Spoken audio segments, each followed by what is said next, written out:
Hello, this is Monsignor Mitas again talking to you from Florissant about the Ten Commandments. We're going to talk today about the first commandment. I am the Lord thy God, thou shalt not have strange gods before me. Remember I said a few times ago that Father Lord said this is the commandment he thought was broken most often, and it is.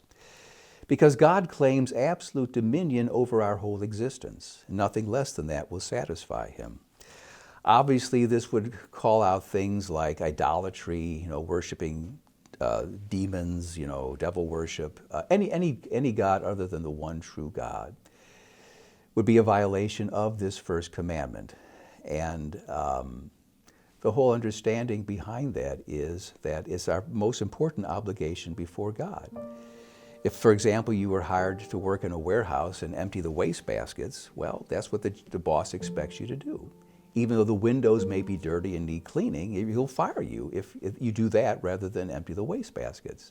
In the same way, Jesus said the first commandment is the greatest one, is that we love him with all our heart, soul, mind, and strength.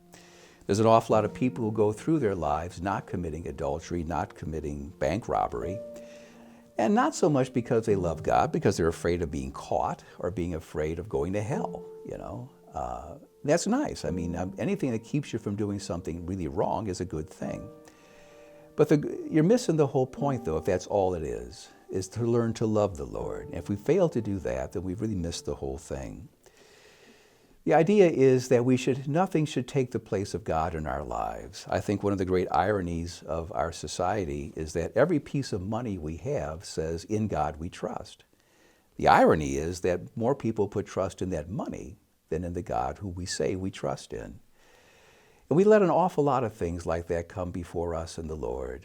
Anytime you choose to watch TV, for example, rather than pray, what have you done? You've preferred something of earth to something of heaven. When you choose to play sports rather than volunteer to help with some thing around the parish, like the Vincent de Paul Society or something else that would be helpful to other people, again, you've made a preference there. You've chosen something rather than God.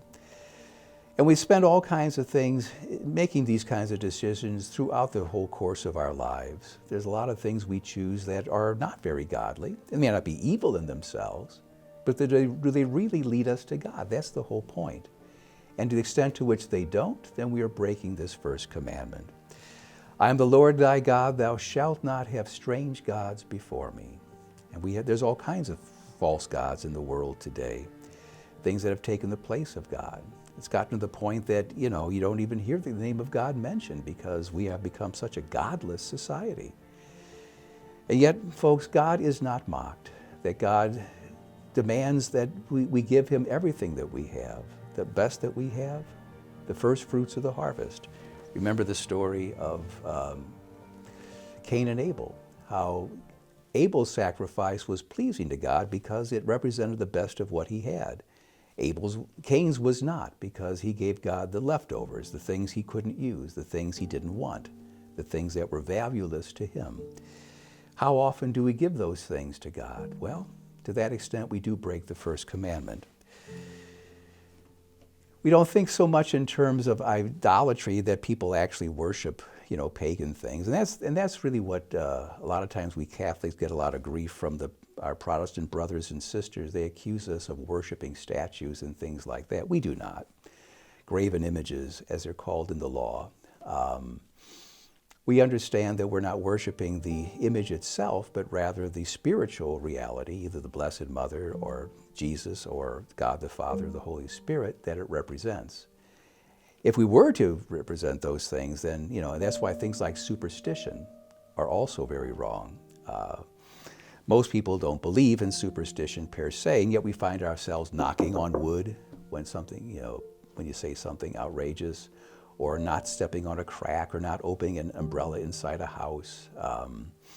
Recognizing there are occult powers apart from us, and just not cooperating with those things. That's what the first commandment is all about, to prefer God and holiness to anything else this world can offer.